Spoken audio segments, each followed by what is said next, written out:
Hi, I'm Kyle. I'm Josh. This is Two Guys, One Car. Welcome to our car. Dude, it starts with Two Guys, One Car. That's the name. It should start It's with welcome the to our car. name. No, but it has to start with Two Guys, One Car because that's the name of the thing. Just get in the back seat. Right along with us. Well, I'd say you probably. Well, I can say How this meeting came about. yeah, good. Two guys in a car. Yeah, You're best. yeah. So I actually work in a bottle shop for anyone listening, and so Porter's Liquor North Narrabeen, which you're trying to get the beer in. Yeah. And so my dad is like the store manager of that. Right. So I'm just there like 1 day a week, and then so Yasmin, a rep for Sunny Eddie. Yeah. Came in. And Beneficial Beer Co. Yes, and Beneficial Beer. And she came in and she was doing some checkups on the Sunny Eddie stuff, and then she mentioned we were talking about reps and them coming in, and I don't drink too much, so I was like, I always get samples that they'll give to me, but I'll never drink them. And she goes, hold on 1 second, I'll go grab you something. And I was like, what? I'm telling you that I don't drink. Like, why would you go get me a sample? Then she brought it in, and it was your beer, the Beneficial Beer. Yes. And then she sort of gave me a little bit of backstory on it, and then started to proceed to tell me about like getting it in the shop. And I was like, whoa, hold on, like the story behind it. She initially mentioned, and like we'll get you to get into it, but just the like how it came about and like how you've come to create this business. And it was just so it was really, I could see the passion and purpose behind it. So since then I was like, do you have a card or anything? Like, can I get in contact with Dave? And then she sort of set me up, and then I messaged you, and then you just gave me a buzz straight away, and you were like, oh, this sounds awesome. Get over and done with. I know. I knew I was in Sydney, so Yeah, 100%, and which I was so grateful for. So yeah, thank you for coming on. that's all right. We wanted to break down what Beneficial Beer is to you and Beneficial Beer Co. is to you. And I guess initially though, what were you doing before Beneficial Beer? Oh, right, cool. So I own a few recruitment companies. Okay. So before Beneficial Beer Co, I was MD of a group of HR businesses, basically. Okay. So one's an IT service business based in Sydney, one's a digital recruitment company based in Sydney, and one's a generalist recruitment company based in Newcastle. Yeah. So I've been overseeing those three businesses. But yeah, look, really the story about how we got here today is I was running those businesses. My dad passed away 2 weeks later. A great mate passed away. He had kidney cancer. We were going away for Kate's 40th for a couple of weeks to Thailand, and I was like, oh fuck, I've had this pain in the side of my back. And I'm like, and I'm like, I've been drinking too much alcohol. I've been battling the issues of alcohol for like 30 years, right? Ever since I was a kid, one's not enough. One's too much, and 20 beers is not enough, right? That's my problem. No on-off switch. Okay. Anyway, so I'm like, far out. Phil just passed away, kidney cancer. Oh, what's that mean? Oh, I'm gonna go get this pain in my side checked. Anyway, go in, see the GP. He goes, mate, you've probably got a swollen liver. You're drinking too much, slow down, go get a scan, come back. They go, yeah, you got a swollen liver. But the lady doing the liver scan's like, it doesn't look too bad. Like, she goes, 80% of Australians have it. They don't know they have it. They eat the wrong foods. They drink a bit of alcohol. They get a bit of fat on the liver. It's fatty liver, right? Anyway, so I'm like, great, I got to stop drinking. That was, 2018. So 2019, I tried to stop drinking. Yeah. All sorts of methods I try to use. I did quite well, slowed down, didn't really get to a stage where I had a week without alcohol though. Mm-hmm. But until October 19, and I had the whole month off, and it was the first time ever I had a month off. But then I went on the dad's camping trip, school dad's camping trip, dangerous. And that just opened up a whole new world of drinking again. Yeah. And I said to myself, I've got the Ashes this year at the stadium, and got another holiday and all this sort of stuff. I was like, that's it. There's always something, right? So I was like, look, I'll just drink for the rest of November and December. I'll stop again next year, Mm-hmm. And so that December was, party central. And then the Ashes, I did 5 days at the Ashes, and basically I had different clients or mates come each day, and it was just, so that sent me into the world's worst hangover. And that's when I stopped drinking. So I had a final beer at 10 o'clock at the final day of the Ashes, 10 p.m. Mm-hmm. And then that was 5th of December 2020, and something just happened. Well, what happened was I did the month off in Oktoberfest, Paulie, and then April kept saying, I'm going to stop. I'm going to do the 1 year no beer challenge next year. And I was like, oh, yeah.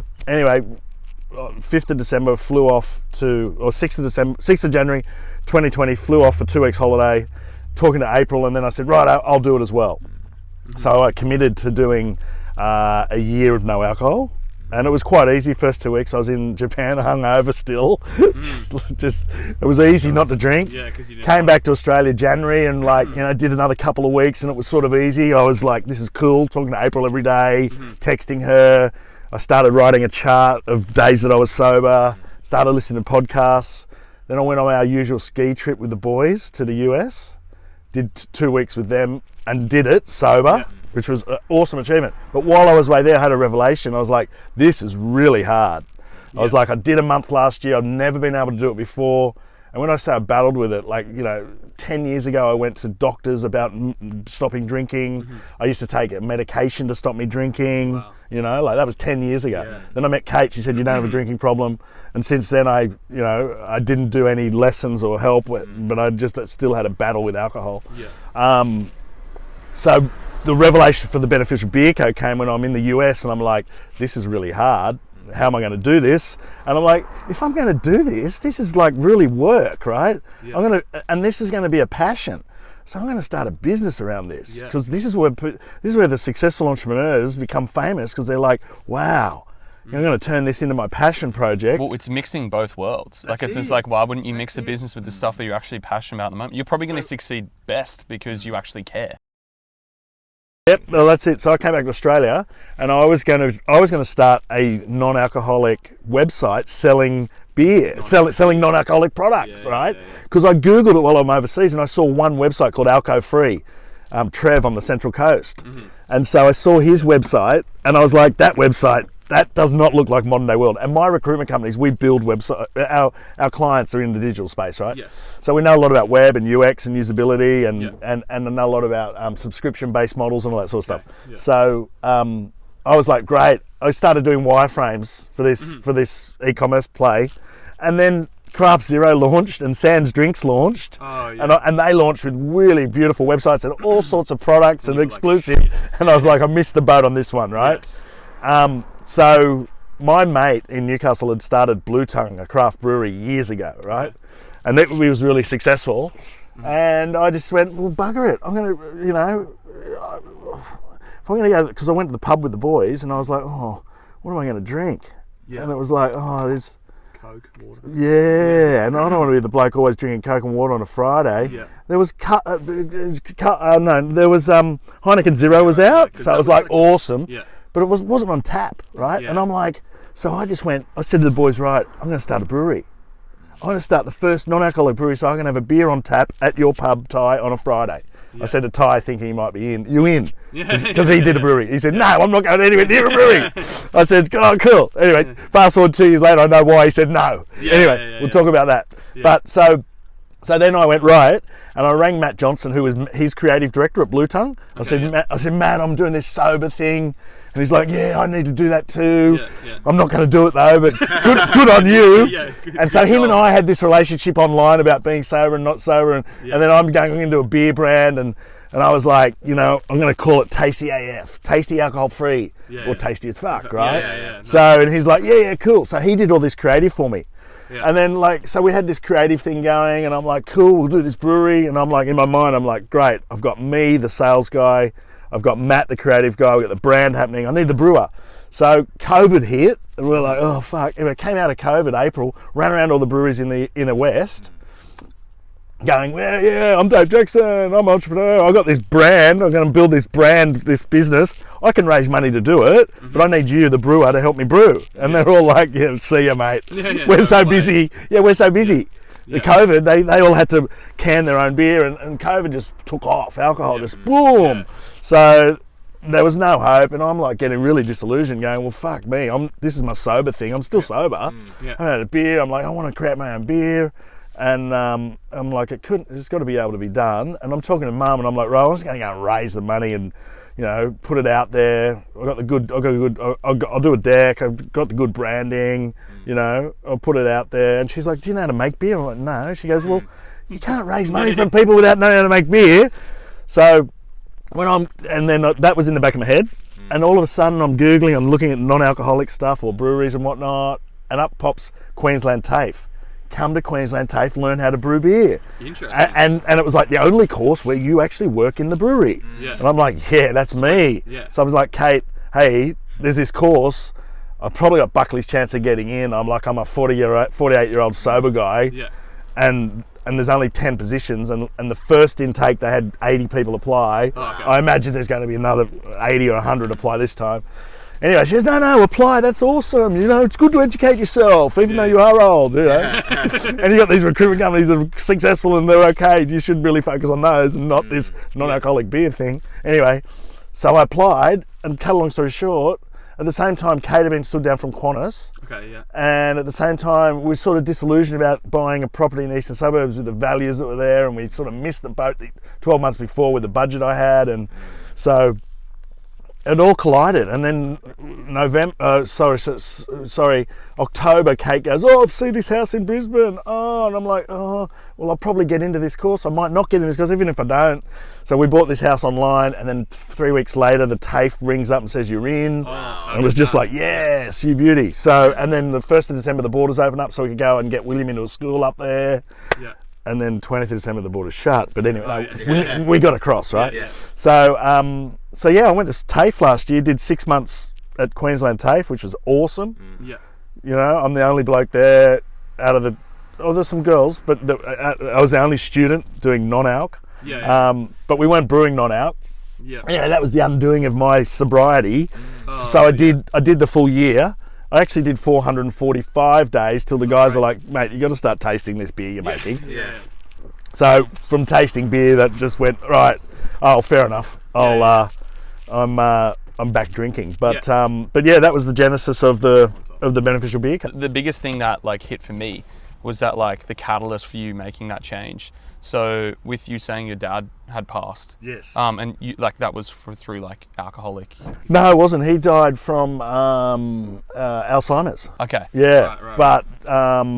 but you know, I mean, he liked to drink as well. Okay. Yeah. It wasn't as like I didn't grow up in a house where I didn't see my dad drink. Mm-hmm. Yeah. Like my son is now living. He lived 8 years of his life seeing me drinking. Yes. But you know, for the last couple of years, he's barely seen me drink. Yeah. And my wife doesn't really drink. Yeah. She has 2 champagnes and just wakes up the next day hungover. Yeah, So yeah, her body does not like alcohol at all. Yeah. How old is your son? He's 10 now. Okay, cool. All right. Yeah, So look, you know, yeah. So Dad didn't die from alcohol, but you know, was a big drink. Well, in terms of his general health. In general health, yeah. Contribute to it. But so not after. So Phil passed away 2 weeks after Dad. Yes.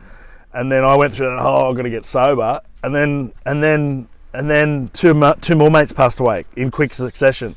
One from alcohol, Okay. and one just from a really weird disease that happened. Yeah. So all within a year, 3 mates died. And then also for you feeling that pain. It was kind of all together. Well, the funny thing about that small liver thing was, so I got the test, went overseas, I studied up all this stuff for liver food and changed my diet and just was, it was awesome. Everything was great. 3 months later, I go back to the GP and I go, mate, I've still got this I've still got this pain. Go back, get the liver scan. No, mate, you don't have fatty liver. You're fine. And then we realised I'd had a severe motorbike accident 2 years before that. Oh, wow. So I've still got the cartilage issues in between 3 of the broken ribs, Yeah. which I didn't even think of. Yeah. So I'm just living with that now. Anyway, Yeah, that But it's cool though. it was a good catalyst to stop me. Motivator, It was a great motivator, right? Yeah. I'm keen to like jump back a bit, and you said that like you struggled with alcohol pretty much since you were like a young guy. Yeah. What were those struggles like? Oh, look, I mean, even just back to school days, right? Like I went to boarding school, and we'd nick off to one of my mate Dayboy's house, and his mum would, as long as you boys are at home, that's fine. You're not doing this in the park, right? Yeah. Which meant she would buy us a case of VB Twisties, Yeah. and we would sneak off and get, you know, a little bag of weed from wherever, Yeah. and we'd smoke and drink at their house, right? Yeah. Now we weren't. That wasn't chronic, but I definitely remember in year 11 and 12 at school, hangovers most weekends. Yeah. Like literally hangovers most weekends.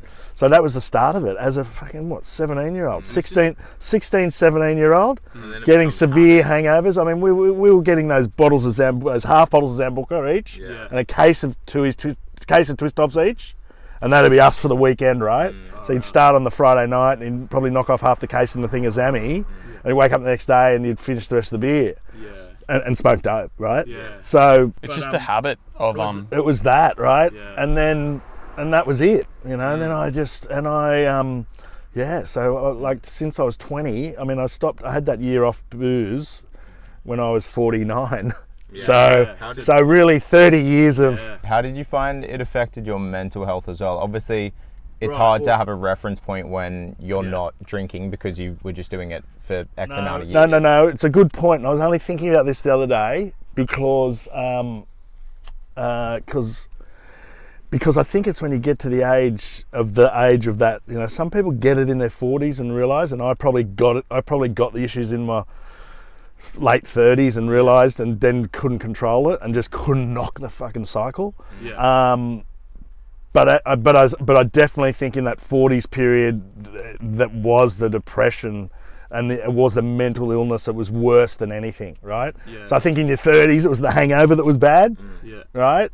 In your 40s the hangover is really bad, you can't shake it, but it was the constant up and down of this roller coaster of high and depression, Yeah. and so you'd be hungover, you'd need a couple of beers and you'd feel better again. And that depression would go away, and then you'd probably have just a couple of drinks that day, and then next day you'd go out for a long lunch, and then you wake up the next day depressed. You go, I've got to stop drinking. So you go for 2 or 3 days feeling depressed because you've got no alcohol in your system, and then you drink again. It was just a really bad cycle. Yeah. So I don't think I had that in my 20s. 20s, you were just fit. I was fit. I could drink. I could party. I traveled the world a lot. Didn't really work much. Had my own businesses. Went to uni, mature age student, managing bands, did some acting, whatnot.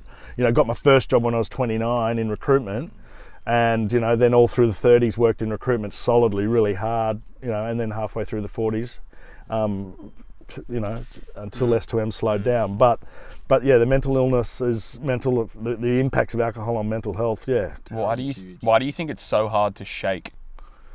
It is it's a really hard poison to it's just so addictive. Because I think maybe there's some great podcasts on it. Yeah. And there's a good YouTube guy and just tells you. I mean, even there's this YouTube one. It only goes for 10 minutes, I think. It just tells you the effects of alcohol on your brain. Yeah. And you just go, wow. And then the books I was reading back when the year I did the year off beer. But how do I think about it? Yeah, it's just one of those. I think caffeine is next to it. See, I didn't drink caffeine before. I didn't drink caffeine before I got sober. Wow. So no caffeine. Okay. Until I went to TAFE. So Monday was coffee day for me. Because I was doing this, we were doing the Monday at TAFE last year was Zoom day. Yeah. So coffee in the morning, and then they'd all go have a break. I'd have a coffee, another break, have a coffee. So Monday was coffee day for me, and that's why I got used to coffee. Yeah. And there's such a culture of it here in Australia as well. There is, yeah. And look, I'm sort of lucky. I know we were talking about it before, and I don't drink it every day, but I do notice it impacts my mental health as well. Yeah. Coffee affects my, as I was saying, you get worn out, you get a bit tired and whatnot. A bit anxious, bit on edge. It's also what we attach to these substances, like alcohol. Like for a lot of people, and like you were saying, most of your late teen years, alcohol was attached to socializing. Totally. So that, and then also for caffeine, it's like I associate that with grind. So it's like I'll be getting up, like exercising or getting up and going to work, and I'll have a coffee, and I attach that to like previous experiences of me having a coffee and getting something done. And then the next time I'm like, well, to get something done, I need coffee. Well, see, the thing about coffee is it's so readily available. It's not It's not classified as a drug. Kids can drink it. I mean, I don't know. Maybe there'll be more people that will realise that it is impacting their life, and we will start to hear about this whole coffee thing. And at the moment, alcohol's the big thing on society, right? But it's interesting, you know. I didn't know much about caffeine till a couple of years ago, and the impacts of it. So Alcohol being the biggest, like in terms of social aspect too. yeah, social. But see, caffeine's social as well. Yeah. The That's guys what at I'm work, saying, you're a great example of it. But I just think the caffeine molecule versus the ethanol, which is there's 4 types of alcohol. The ethanol is that type of ethanol. Yeah. So you put caffeine in your body as a molecule, poison. Your body doesn't want more of it, or whatever it does, I don't know. But that ethanol one, the conversion of that ethanol to the acetate that ends up coming out, that whole process is quite amazing. And that molecule is worse for the body, obviously, than the caffeine molecule. Hence why more people are battling caffeine. But more people are battling alcohol. And it seems to be quite a split as well. Like caffeine is predominantly like a morning drink, and then alcohol tends to be this like night, let loose, have a good time. slow down, end of the day, wind down. And, like, but the thing is, you watch that YouTube thing. Yeah. What it does is it's the first drink that goes in, and then the brain is chasing the sensation from that drink with the next one, and with the next one. But what's happening is it's not. So the brain keeps telling you to chase that high, but you're just going down. You're going in a circle. You're going down. Yeah. And so you'll never get that high. Yeah. So for me, my brain was so strong, so wants that high again. That's why one is too many, but I could have nights 20, 30 drinks. Yeah, wow. You know? Yeah. Well, if you're drinking for 10 hours, it's not that hard. Yeah. And and having that strong brain that's telling you I want that buzz again from that first beer. Yeah. I'm still chasing that. That's what it was doing. Yeah. So yeah, alcohol is so, but you know, like I'm not. We don't preach it at the business that you know you shouldn't drink. Yes. What we preach is that you need to have the in-betweener, right? Yeah. You need to understand that your brain's going to be keeping chasing that, but we'll give you the opportunity to have a real tasting non-alc beer. Yeah. You know, it's not got the alcohol. So we recommend people when they get to the pub, they scull a couple of our beers because that wets the whistle, takes away the urge, Yeah. right? And then have a couple of full strength ones and go home. You've had 4 beers. You think you've had 4 beers, but you're not going home pissed. If I had 4 schooners, I'd go home pissed and I'd be chasing it and I'd open a bottle of red wine. Yeah. Right? Yeah. But if I have a couple of beneficial beer co's and then a couple of schooners go home, by the time I'm home, the body's processed that alcohol's out. Yeah. It said, thank God he didn't have any more. Yeah. I didn't want to keep working to get rid of that. Yeah. So yeah. What would the goal be with beneficial beer? The ultimate goal is for me to work the government, to make the government legislate that every single pub and restaurant that serves alcohol must also serve non-alcoholic beer, as they did with water. But water's not it. Yeah. Guys and girls go to the pub to drink alcohol. They don't go to the pub to stand around and drink a glass of water. Well, like, and you're supposed to have a glass of water and like in between, and it's like, which we all know, but how many people actually do it? That's right. But responsible service alcohol says that the pubs must give access to water. Remember, free water on the end of the bar. I reckon they should make them be awesome for us. But you know, like, you legislate that. But I mean, forget the legislation. I just think it'd be awesome if, like Europe, most European pubs have alcohol free on tap.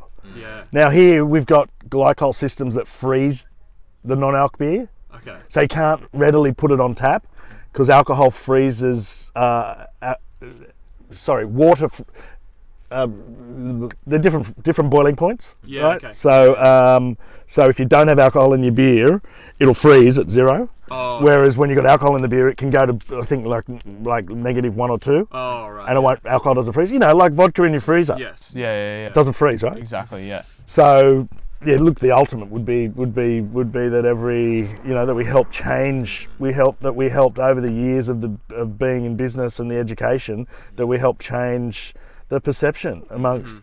I mean, I said to my mum, I can't believe I went all this time and didn't know the effects of alcohol. And she's like, what do you mean? Of course you knew them. I'm like, no, I never read a book like this, Mum. Yeah, no. I didn't know this. No one taught me this. Not even the medical system I used to go to all the time. Would tell you. You know, you'd go to them, you'd go, mate, I'm feeling a bit down. Oh, okay, cool. How much are you drinking? Oh, yeah, right. Not once, I reckon, over the years that GP say, and I know why, this is his excuse. You will stop when you want to stop, right? Yeah. But right? yeah. Like what you said that he said or they said, being what was it, 80% of Australians have this and don't know it. That is like a comforting It's okay. statistic. It's okay. Like most people have this. You don't need to do anything about it. That's it. But Fatty liver, the culture bullshit. needs to change around that. It's like no, most people have this, and that's horrible. Yes. That we should. You need to be part of the 20%, mate. Yeah. Having a doctor tell you that would motivate you a lot more, because we look at them like as authority figures, and whatever they tell us about health, we just Totally. we digest it because they know what they're doing. They're wearing the white coat. So to have them on the other side of like, oh, it's fine, mate, don't worry about it. Like there's no immediate urge. Well, I think they should, part of, the curriculum should be teaching kids about alcohol and what the effects on the body. Maybe they did in one of the classes, but it would have been one class, Probably needs to be, it probably needs to be a good series of, Definitely. like in year 8, every kid needs to have 6 months in their, whichever lesson it is, and it talks about the body and the effects of, all these things like alcohol, sugar. Yeah. Do you think you'll see like your goal come to fruition in your life?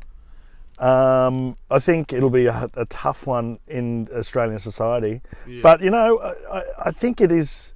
It's definitely like it's happening, right? So, we put out a Black Friday special. We sold a heap of beer yesterday, right? And I looked through all the customers and the repeat customers that we've had versus new customers. And there's still plenty of new customers, right? So I think the market's growing. So I think we will get there. Yeah. But no, I'm not that confident that it'll be. We're just without educating the young kids, because as we were talking about, when we were young, it was cool to be. Mind you, it's not anymore, is it? So, mind you, my nephews, they drink now, but I don't think they really started drinking until they left school and they were 19, 20. Yeah. Which is far better. Which is good, and I think it was probably their mum that taught them that, your brain's still growing, mate. I was going to mention that before. It's very generational. So in terms of like where we live on like the northern beaches, there is a really heavy drinking culture. So it's like, if I'm honest, and I will be, it's like most of the parents will go out. Yes. And like they'll go out and they'll be like, oh, kids, enjoy your Friday night. And they just don't police it enough. So the parents are out on the piers. Yes. Are the kids out on out drinking? Definitely. And Yeah, but how old are you guys? we're 22 now. You are that age. But do you guys all go out and drink? No, wait, I'm talking young. I'm talking 14, 15. Oh, right. Are they drinking? Yeah. Oh, they are. So it's more like the. Oh, no. It's in terms of, it's interesting where we are. Cause You're millennials, though. Is that right? Yeah, 2000. I think. Just on the border. You're nearly. we're 2000, we're born. Yeah. In 2000. But the culture is certainly there, and again, like coming back to what your experience was, where the parents are like, if you're going to do it, at least like let me provide it for you and know that it can be in a safe way. And that for me was the culture growing up with like my friends, my experiences and stuff. And I was someone that like started drinking much later compared to my immediate circle, and it's crazy how it's just so common, and it really is this culture and this pressure involved around it. And you look in schools now and like kids in year 7 are vaping, like. Yes. And we have no idea of the health effects 10, 20, 30 years in the future. And we're not going to know until it's that time in the future. But you really do see this culture, and kids are just sponges. Whatever their environment is, that's what they're going to become. So they see their mates doing it, these people, and they just start doing it. And that's the danger. That pressure, you definitely feel that in especially our area. It's like if you don't drink, like when you're young, like you're the weird one. Yeah. Like even. Or you're the minority. You're the minority. Which, if you think about that is that's insane. That's the culture for like a 15, 16-year-old, what they're in. And yeah, I guess like it is a generational thing, and it starts with parents actually caring for that, and more so like it's educating, like you said. I think that's super important. Not just, I think for so long it's been either don't drink. No, that's it. And which so is like, don't drink. It's why. Yes. Why shouldn't you? No, that's what you need to be saying. So yeah, like my son's been taught it. He would have heard a lot of it, over the last couple of years about the effects of alcohol. And what's cool is you said your son's 10. Yeah, he's 10. Yeah, so he's going to grow up with you're going to, like, out of anyone, you're going to be able to educate him on that, which is so great. And Kate, he sees his mum have a couple of drinks. Yeah. Which is, maybe 3 or 4 times a year. Yeah. And other than that, he doesn't really see us drinking. So he doesn't see alcohol as the devil. He just has a healthy relationship with understanding what it is, because that's what it's about. I think for some people, what happens is their parents are so strict and they tell them, do not drink. It's like, it's the devil, do not drink. And then that makes them drink. Because it's just like, they have that issue. And it makes them go wild. It's, as you said, it's understanding the why, because you have these people that are told they can't have alcohol till they're 18, just forcefully, no, you can't do it. They turn 18, guess what? Now you have this free will card and they go crazy, fall into alcohol, drugs, addiction, things like that. And then you have, I guess, people like us where, yes, we drank underage, but we sort of developed an understanding about it and like had our experiences, and then now we both don't really drink and we've come out of it. But I think the best thing is the education side. If we can educate people about it, then they can make an educated decision. And my dad's been in like the alcohol business for a long time, so seeing him only having like one beer every couple of nights is like, even though directly like he's not telling me anything, just him leading by example. Yes, with exactly. A healthy relationship with alcohol. Yeah, he does. Yeah, definitely. Yeah, and he works in bottle shops. Yes, amazing. So that's awesome, though. Definitely. Yeah. Because he must see people like chronics. Right? There is so many beers just sitting on the desk. Oh, for tasters and everything. To be like, here's a sample. He just doesn't get around to it because he just doesn't drink. Because it's all the excuses there for him to just drink all the time. But he has such a relationship with it. And so does my mum. She never drinks. It's like, I have, like, and just without them even saying anything, I've seen them have a healthy relationship with it. So for me, I have that too. It's natural. Yeah, it's just normal. I don't see it as like. Well, that's what we need more of. But as you said, like, you know, most parents out there now are, like, you know, we have those parents' dinners and drinks and people just think they have no escape, which is horrible. It's like, I've done this for so many years, like you were saying, it's like you've drunk for 30 years, so they feel like, well, that's just how I live. Yeah. Well, that was it. It was the cycle I was in. Yeah. I got into this, and then the year and a half I had off the booze was good because it broke the cycle and showed me that I could be like your dad. Yeah. And just go and just, like, I'll have a couple of beers at this wedding with Kate on the weekend. It's actually a lunchtime wedding, so it's good. And then they're all going out to this venue at 4 o'clock or something, and I'll just say to Adrian, mate, I'm good. I've had a great wedding. Great lunch, couple of champagnes, Kate and which is responsible. It's knowing when to call it. When do you call it a day? When do you call it a night? Which is hard. I know, because I'd be normally life of the party, right? Getting drunk and dancing. Well, that's what I was saying before, like coming back to it, attaching it to socializing. If the only socializing you do is around alcohol, you have to rewire what you know socializing to be, which is just like, that is a mammoth task. Yeah, well, a mate of mine in Brisbane, we go and we do breakfast a lot. Yeah, okay. Right? Yeah. He's like, nah, let's just go for breakfast. I'm like, perfect. Yeah. You know? Yeah, it's finding something else. And because normally we'd go for a beer. Like he used to live in Sydney as well and work in recruitment. So normally, we'd be out having beers in the arvo and whatnot. But now it's like, let's go and have brekkie. Because the pub culture is so big where we live as well. Like Friday arvo, Saturday nights, let's go out to the pub. Like, why not go to the beach and go for a swim? Why not go sit in a park, throw a frisbee and have a picnic? And it's not to say that the pub's bad. It's just, if you go to the pub, most people are going to go there and get smashed. Whereas someone going to the beach for a swim probably isn't going to. No. So it's a much better thing to do. What else can we do? Like, don't... And when your friends default, because everyone's in that routine of, let's go to the pub, let's go to the pub. Why not propose, let's go to the beach? Let's go for a bushwalk. Do something else. Yeah. Or just like, and like for me nowadays, it's like I was the same as Josh, sort of started drinking a little bit later than most. Like I'd had 1 or 2 times where I got absolutely smashed. Like at like 17, I got absolutely romped just in the city, like getting served drinks at like oh shit, I shouldn't have, we'll bleep that out. But getting served drinks at like a venue and then having other drinks, just being in the city, like. And I'm 17, I'm not even 18. And then getting to the point where I have no education, like, well, I'm just going off the rails and drinking a whole lot of vodka. And then the next thing I remember is waking up the next day and Dad telling me he picked me up on the Spit Bridge. But did you guys have any education on alcohol? Well, like through my parents, yes, but not at school, right? Minimal. Like for just me, stuff at school with it? Yeah, there's standard, like, within the curriculum, teaching underage about alcohol and whatnot. Yeah. So all right, then that's been there forever probably. Yeah, it's baseline. It's just it's one session.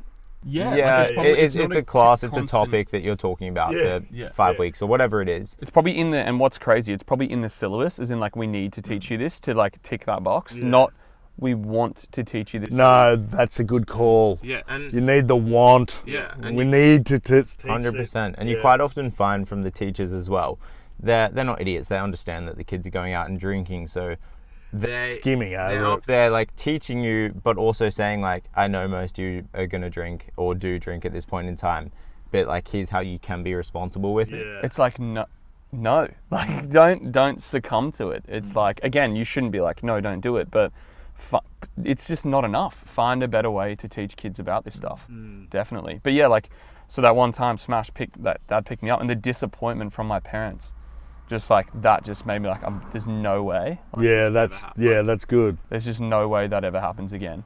It'd be interesting. I'd like to actually see what is in that syllabus. I should ask my mate who's a teacher to get a hold of it and see it. Compare it to the video, the one I'm talking about, the effects of alcohol on the brain. I'm really keen to watch that. Yeah. I'll get you the link to that one. And then there's a good book, Alcohol Lied to Me.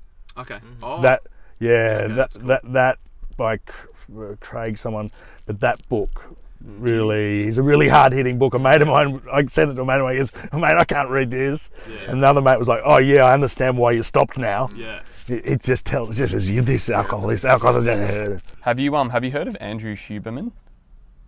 Yes, that's the one. He does a YouTube. Yes, Is that the it? Huberman one. Yeah, Huberman Lab. That's that's good. That one. But then there's another one. Just the effects of alcohol on the brain. It's a nice little YouTube one. It goes for 20 minutes. Yeah, it's not too intense. So he's a long hour long. That's a 2 hour long one. Yeah. It's a long one. I haven't got through it all yet. Yeah. He's good though. He is. He's amazing. Well, he does it. You'd find it interesting. He does one on caffeine, I think. As well, does he? Yeah. He does everything, like sleep, drive, like everything. Yeah, he's good. I got it. Very well educated. Yes. But yeah, again, just like coming back to that, just teaching more. How do you feel like you'd be able to impact that? Do you feel like you'd enter into that sort of realm and in terms of education? Oh, I'd be happy to. I'd need structure first. Yes. But I could educate on past experience, and then I could deliver talks on it for sure. I just think because people talk about it, but you've lived. No, I know. experience. Kids would like. I remember at school, you'd get someone come in and talk about something. Like we had that famous guy that walked to the South Pole, I think, Snape or whatever. He might have actually been an old boy from our school or something. Yeah. But we had a few of those guys come in when we were kids at school. Yeah. So that's a good point. We should be getting me and a couple of other guys in the non-alc space. Even the girl from Sands Drinks. I don't know. I don't know whether she's a full-on. She's in Northern Beaches. Okay. Yeah. Irene. I don't know whether she's full-on about the effects of alcohol and how bad it is, or whether she's just latched onto this thing and building a successful business. Yeah. I'm not sure. I haven't spoken to her. But there'd be a few people in the non-alc space that would love to educate kids about it. So I'd love to do that. But as I said, I'd need structure, and I'd need we'd need to work out how you do it and what's best. 100%. But that'd help the government get it onto the... Well, it sort of gets you in that space in terms of like, look, like if you go to them, it's like, look, we're putting in the effort to educate these kids on this stuff. Like we really are passionate about getting you into pubs. Yeah, it'd be good. Yeah. So do you so the beer isn't on tap at the moment, like you can't. No, it's just that we just can our beer. Yeah. It's just There's been there's trials a lot. done with glycerine, but I've tasted it, and it's just it doesn't compare. Yeah. So we can get it. So you can refrigerate it, and you can get little, like Heineken do these little bar top servers Oh, cool. Yeah. that then have the Just from the keg. Yeah. that then have the keg downstairs Yeah. in a little. But it's hang on, it has the keg underneath, and it's a little refrigerated keg, right? Okay, yeah. But it's only 20 litres or something like that. Yeah. So you could do those; they're expensive, or you can go to places that have a refrigerator that can put the keg in, and a special line, and a special. So we could do it, but our mission first is just to get our range into the market and get it into some bottle shops and get people enjoying it. We got to make sure that customers enjoy the beer. 100%. So you've at the start now. There's just a lager. What are you working on at the moment? So I've got a pale ale that'll be in market in February, Oh, fantastic. and then April we'll have a dark ale. Oh. So we're just doing classics, Yeah. lager, pale, and a dark ale, and a pilsner. Okay. We'll do the pilsner towards sort of September next year. Yeah. So next year we're going to roll out 3 more Beers. Wow, beers, that's cool. pale, dark, and a pilsner. Yeah. Do you find there's a bit of a culture, and I can't really speak for our age Yeah. because we're not really involved in the drinking community and stuff. Yeah. But like non-alcoholic beer, do you think that's like perceived as like a bit of a weird thing, or like, oh, what are you doing, mate? Why are you drinking non-alcoholic beer? Yeah, that's the thing. Like, defining our audience is really hard because it goes from, we're told, millennials that don't want to get drunk and be filmed, through to 55, 6-year-old guys going sober, through to tradies on a Friday that grab a 4-pack because they're driving, and they grab a case of VB, but they'll get a 4-pack as well. Yeah. But we're also, research has shown that a lot of non-alcohol is drunk at family events. So going to Saturday barbie over at your brother's place, taking the family, I'll just drink non-alcs today so I can drive. Plus, we all know what happens when families get together and alcohol, right? So I think there's a big thing of around that. But look, we've engaged with a marketing expert at the moment who's an alcohol market expert, in the drink space. So we're working closely with her now. We'll get more data over the next 12 months. It's such a wide open market. That's the thing. So yeah, like we've just changed our boosting stuff on Instagram and Facebook just to mass market, because you got to pick up those people here wherever. But we can segment it down and we'll go into the athletic space. So we're just negotiating with an ex-Swans player at the moment, Targ Keneally, who's going to come on board as an ambassador for us. Oh, great. Yeah. And so we're supporting his charity and he'll support us. Yeah, that's cool. Awesome. And so that'll get it into the sporting realm. So we may target AFL next year Okay. Which is as a little sector to go for. Because that also does so much more than that. That does all the young kids growing up. Yep. Because the heroes. Yeah. Yeah. It's like, Well, we had a photo sent to us last week by one of our investors. He's like, check this out. I sent a case to my mate in Melbourne. He took it to his cricket club. Yeah. They're now stocking it in the cricket club, and I got an order for like these 4K. It cost me more money to post it to them than we are anyway. That's the business we're in at the moment. Next year we're turning that all around and we'll go profitable. But they're selling it in the cricket club and they're loving it. It's selling really well. That's where it happens. Saturday at the cricket club, they're drinking the beers during the game. Like that's where it starts. These family events, the cricket clubs, Like footy clubs. these social gatherings, and then maybe it trends. But also, I think the ambassadors are going to be key. You know, if we could get, for example, in the league, we get at Andrew Johns or Matt Johns, who I know, Andrew especially, battled drugs and alcohol as a kid. That was well known on TV.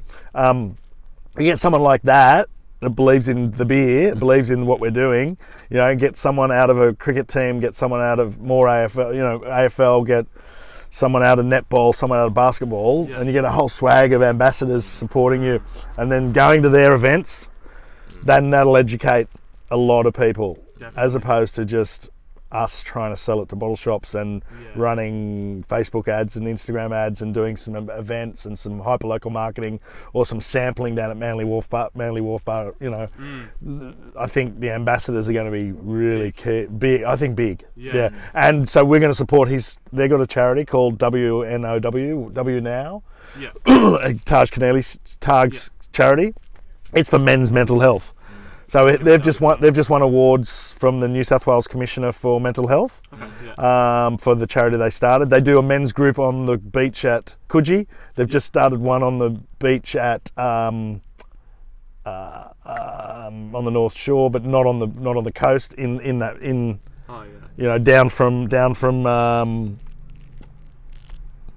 from the zoo. Whatever that. Mossman, Taronga. Yeah, exactly. Down in Mossman there. On the water there, so they've got just guys get together, do some exercise, and just talk about anything. Have a space for it. Have a space for it, right? Because what he said was when he got knocked out of the Swans, his mate rang him up and said, "Mate, how are you? Let's go for a walk." And they were walking, talking, and they realised when our wives get together, they come back and go, "Oh, Fiona, she's got a problem with this and it's so sad, so I'm going to go and help her next week to do this, that and the other." But when I come back and she goes, "How's Dave?" I go, "I don't know.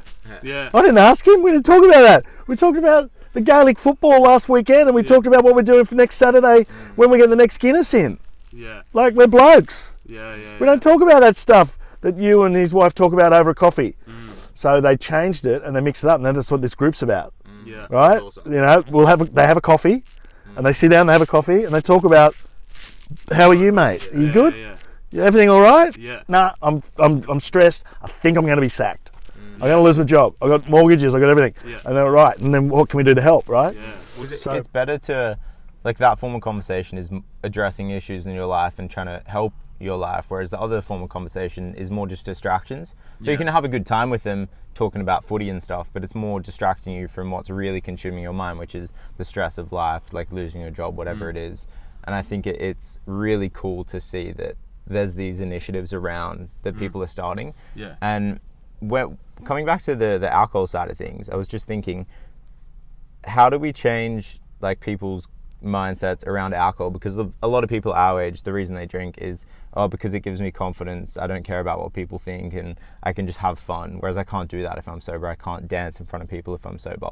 Like, how do you think that shifts? So few different things. There's these groups that do alcohol-free parties and teach you how to dance. No When way. you're sober. Yep, ecstatic sunsets, right? And so they're drug-free events, and you go and you dance, and then you tell me you can't dance, right? So that's one thing. Yeah, you know, like there's those. But I think education, you know, I think it comes down to the education really. But it's a whole mix, you know. It's those events. It's education. It's being able to provide the non-alc. Yeah. But it's also what I'm finding is because we're actually making decent non-alc now, Yes. right? That's Right. We actually our beer, we brew so I got Bruce Peachy on board as my brewer. Yeah. Bruce Reading that. Bruce is 20 years twoies, Yeah. right? Wow. Yeah. Then he went and started Blue Tongue with my mates in Newcastle, and then he's consulted to several businesses. But he was basically, you know, twoies, right? And then one of the myths is that, you know, Bruce wanted to do this special lager at Tooheys and they wouldn't let him do it, so he bought the recipe and that's the Blue Tongue lager.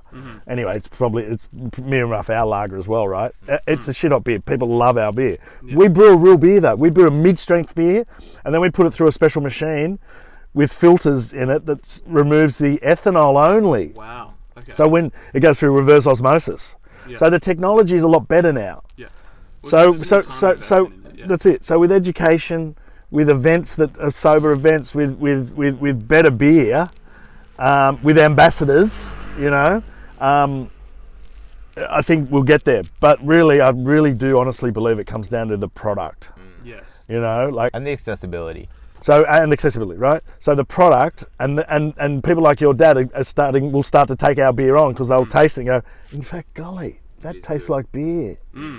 That's not like all the rest of them. Yeah. This is actually a good one. And most people believe in the movement. That's it. And when the word goes out that you can actually taste a beneficial beer and it tastes like beer and it drinks like beer, and you can drink lots of them. Like Targ, I had a meeting with him in our boardroom.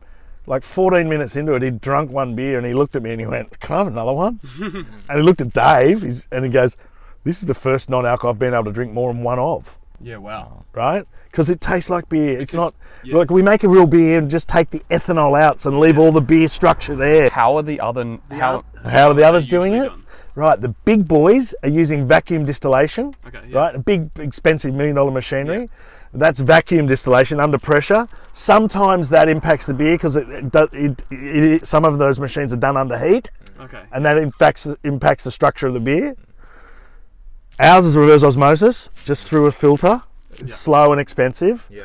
The other guys can't afford the machinery that we're using, can't afford to do what the big boys do. Yeah. So they just brew to zero. They do arrested fermentation. So they'll use a low grain bill. They'll hardly use any grain, Okay. Yeah. and they'll do a high mash temp, so it gets all the sugars out. But then the yeast, and they use a special yeast that doesn't ferment all the sugars. Gotcha. So some of them beers you're drinking taste worty. Yeah. Wort is the liquid that you make before you put it in the fermenter with the yeast. Okay. Yeah. So you get grain and water, boil it up, take the grain out, and that leaves a sugary liquid called wort. Yeah. Right? We put yeast in it and ferment it and put it in the and do it, and then we mature it in the bright tank for 3 months before we can it, right? Yeah, that's crazy. But the guys at our competitors, all of our competitors at our level, they brew to zero. So we reckon, and Bruce will tell you, he says it's not real beer. Yeah. They don't make beer. They're making a step off an off-cut of beer. They're making an off-cut of beer, right? So, look, and this is why we're a lager. Yeah. Everyone says to me, "Why'd you do lager first?" Yeah. Because lager's the hardest beer to make. Okay. You can't hide behind anything in a lager. Yeah. No. Yeah. Right? There's no hops added in the lager, right? So our competitors, they came out with pale ale.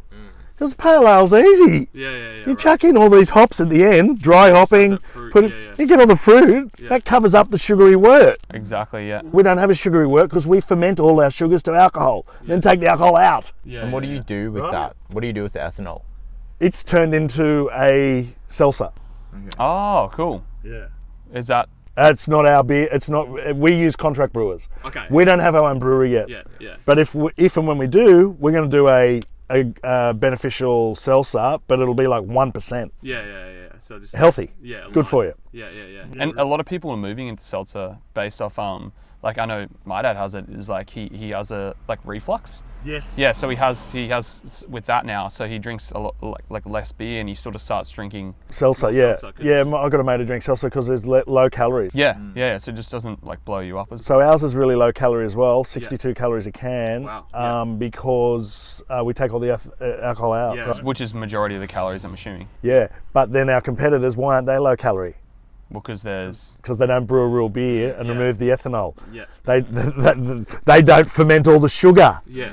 Right? Yeah. So they don't make as alcohol because they don't ferment the sugar. They can it and sell it to you as full of sugar. Yeah. Have you had because you said you brew it as a midi, and then Mid-strength, a mid-strength, and then like it... Have I had the mid-strength? Yeah. What? Oh, it's sensational. So it tastes. So Aldi, we've got a deal coming up with Aldi. Cool. The CEO of Aldi told his senior team on a video last year or this year, this is one of the best beers he's ever tasted. Wow. And apparently coming from Tom, CEO of Aldi, that's a big thing because he's a big beer, loves his beer. Yeah. So I was on a conversation with their head buyer, and then the conversation turned to, this is mid-strength, isn't it? Yeah.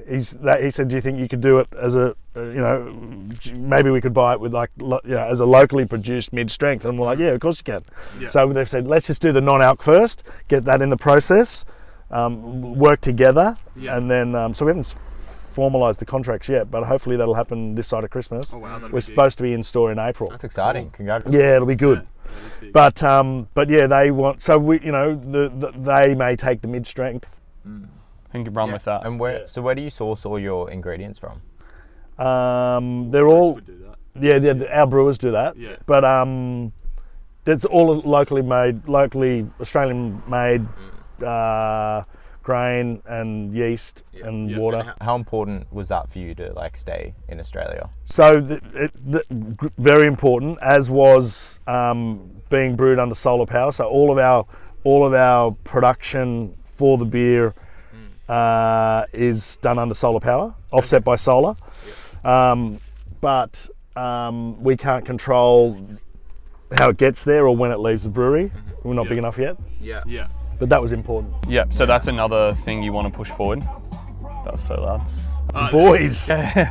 Loving it. Yeah. So is that something you want to push forward as well? So Yeah, we'd love to. Brewery. Yeah, definitely want to. Yeah, well, we'd want to be offset and we'd like to be, so purpose driven. We'd like to ensure that it's beneficial for everyone. Yeah, fantastic. It's getting to sort of the time we want to wrap up at. One thing we do on our pod is have a challenge. So we like to the guest to give anyone viewing a challenge of the week. Yes. So we actually partake in that challenge every week. So when this pod comes out, we'll be doing that challenge during the week. We'd like it to come from you, I guess, but in terms of it can be related to anything we talked about today. A challenge? Yeah. Okay, cool. What school did you go to? Marta Maria and... Yeah, I went to Davidson Public School. What's the closest school to where you live now? Marta Maria, I live right near it. Marta Maria, righto. Your challenge is to do a 20-minute session to the Year 8 groups before the end of the year on the effects of alcohol. Okay. And film it. Okay. And send it to me so that I can put it on our social media. Yeah. And then next year we need to work a plan together on how we can do it roll it out through lots of schools. Wow. And we'll ask Taj from the Swans to help us as well. Okay. But first steps, your challenge is to do a Yeah. talk at your school. That's cool. What's that challenge is interesting to me because that seems so like, how am I even going to make that work by the end of the year? But I love that challenge. Or is it is the end of year? No. Why not? You've got a month. Yeah. Why not? Yeah. So watch the Huberman podcast. Yeah. I'll send you the link I'll send you the other one on the effects. Mate, you can just repeat that to them, right? Yeah. Get some slides up, get some handouts up, right? And do a 20-minute talk to the year 8 kids. I think it's because like former student, still quite young. Former student, has a challenge, wants to talk about the effects of alcohol. Don't do it to the year 7 guys. I reckon a bit too young. Yeah, too young. Year 8, I think, is just year 9, probably already drinking a bit too much. So year 8 or year 9, talk to the school. Year 8 is like peak shithead. Like for me, I was like year 8. Yeah. Now I'm a little. 13, 14, Yeah. perfect. Becoming annoying. That's a good challenge. That is a great challenge. But it'll kick us off, right? It'll get something happening. Yeah, 100%. The name Beneficial Beer, like, is it as simple as it sounds? Like, where did that Yes. Well, I wanted to call it Tasty AF to start with. Which I like. And then I was saying, right, we're Tasty AF, we're beer with benefits. Because my original plan was to have this range of beers, one with CBD oil, one with turmeric, one with seaweed, right? I was going to There's a market for that. I was going to do this weird range of beers. So when I get my brewery, when we build the brewery, I'll be able to do that stuff, that, yeah, right? 'cause Because you're on site, you can do a small batch, and you can go out to market with a small batch, right? But at the moment, I'm paying contract brewers to do it for me, Why would you? and the minimum is 1,000 cases every time they brew. Yeah. It costs a Doesn't make fortune. sense I'm not logistically. selling. I'm selling 500 a month, right? To it's not. Yeah. Anyway, so I was Tasty AF. I was beer with benefits, and then Matt was like, "Oh, just something happened." Matt went, "I think we can't be Tasty AF. It's taste is too subjective. Blah blah blah. I reckon we should be Beneficial Beer Co." And I was like, "Cool, that sounds That's good." subjective. Yeah, I was like, "Oh, that sounds good. Beneficial Beneficial Beer Co." And then we did this test market with some names, and Stone Cold Lager stood out. Our pale ale is going to be called a Wagon Driver's Pale Ale, as in on the wagon. Yeah. Right? So we'll play with some names, but you know, we've been doing a branding session with this branding company and Brandon from Dr. Guillen from Branding Australia, and I think, you know, the Beneficial Beer is coming out, and the logo stands out. So Yeah, it does. so we'll keep. And the thing that I like, the first thing when I saw like your Instagram page, it was the first like thing I went onto. I think like Brewed for Humankind. I love that. That's great because it just speaks so much in 4 words. Yes. It's so good. Yeah. But yeah, is there anything you want to touch on before we wrap up? No, No, all good. all good. Thank you so much for your time. It was a great conversation. Keen to do some more stuff with you. Yeah, Appreciate it. Thank you. Yeah, thank you very much. Cool. Wrap it up. See you in the next one. Cheers. Well done, boys.